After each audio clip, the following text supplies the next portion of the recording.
Malgré sa haute naissance, Gilles de Rais est l'une des plus infâmes figures de l'histoire de France. Né en 1404 dans la trop célèbre tour noire du château de Champtocé en Anjou, il était l'héritier d'une fortune qu'il multiplia plusieurs fois grâce à des héritages et à son mariage, jusqu'à se retrouver possesseur d'un véritable royaume. Il se couvrit de gloire à la guerre et fut le compagnon de Jeanne d'Arc, avec qui il conquit Orléans le 7 mai 1429. À l'âge de 25 ans, le 17 juillet de la même année, il fut maréchal de France.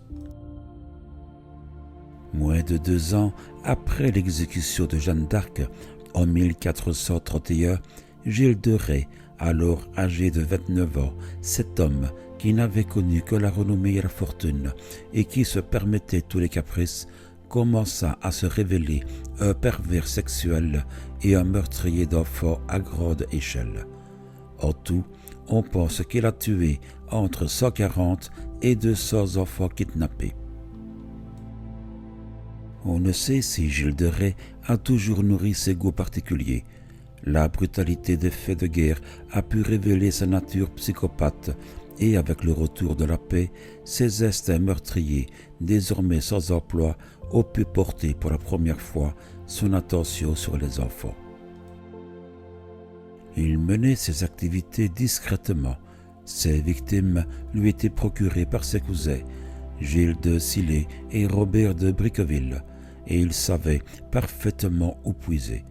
Les années de guerre avaient laissé des centaines d'enfants sans foyer ni parents, et de véritables bandes erraient de ville en ville à l'aventure.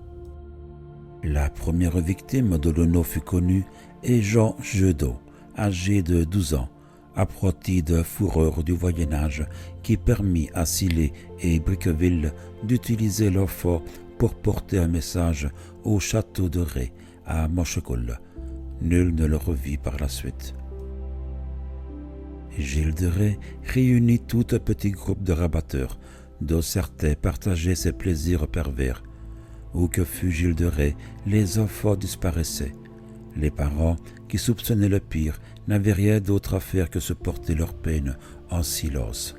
Cela, en partie, parce que Gilles de Rais était un homme très puissant, mais aussi parce que l'aristocratie portait peu d'attention au bien-être des serfs ou de leur progéniture. En octobre 1437, par exemple, quand les ossements de 40 enfants furent exhumés d'une tour du château de Champtocé, Robert de Briqueville fit profiter 2 nobles dames du spectacle. Cela les divertit. Elles auraient peut-être été surprises par les goûts sexuels de Rais, mais elles ne ressentaient certainement aucune horreur devant la mort brutale de tant d'enfants sans défense. 2 sujets occupaient l'esprit de Gilles de Rais et lui coûtaient de l'argent.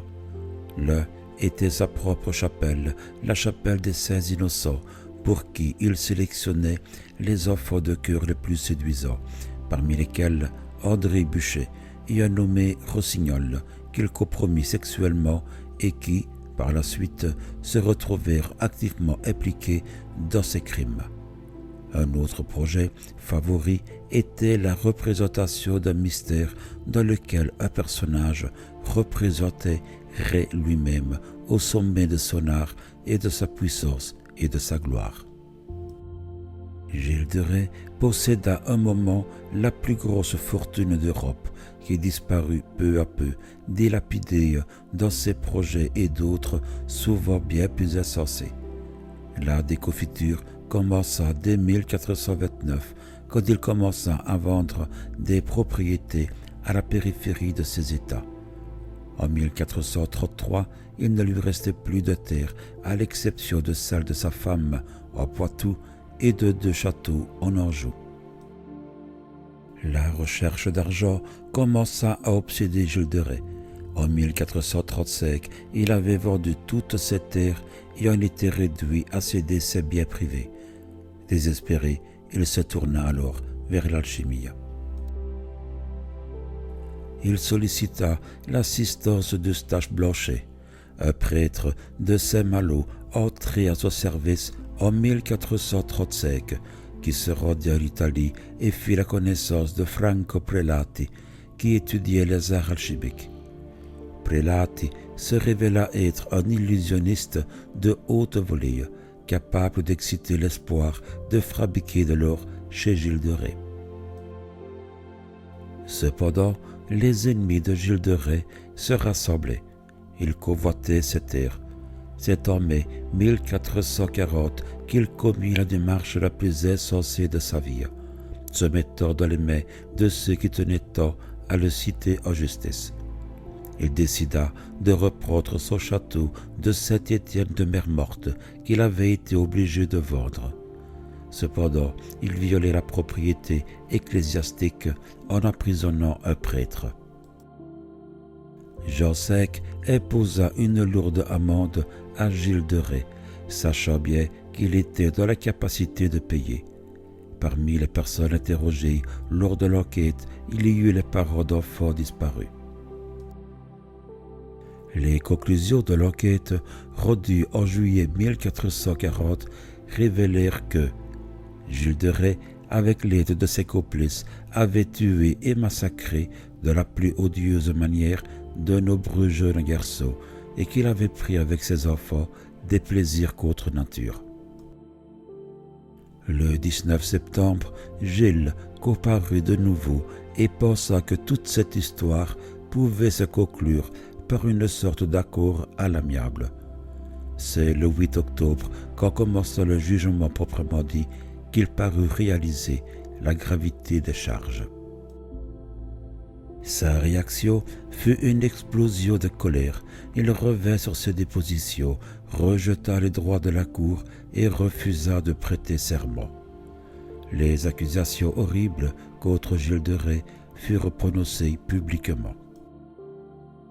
Parmi celles-ci, pendant 14 ans environ, chaque année, chaque mois, chaque jour, chaque nuit, le dit Gilles de Rais, possédé du démon, oubliant son salut, posséda, tua et eut commerce avec des magiciens et des hérétiques. Contre toute attente, Gilles de Rais reparut devant la cour avec l'image d'un repenti parfait.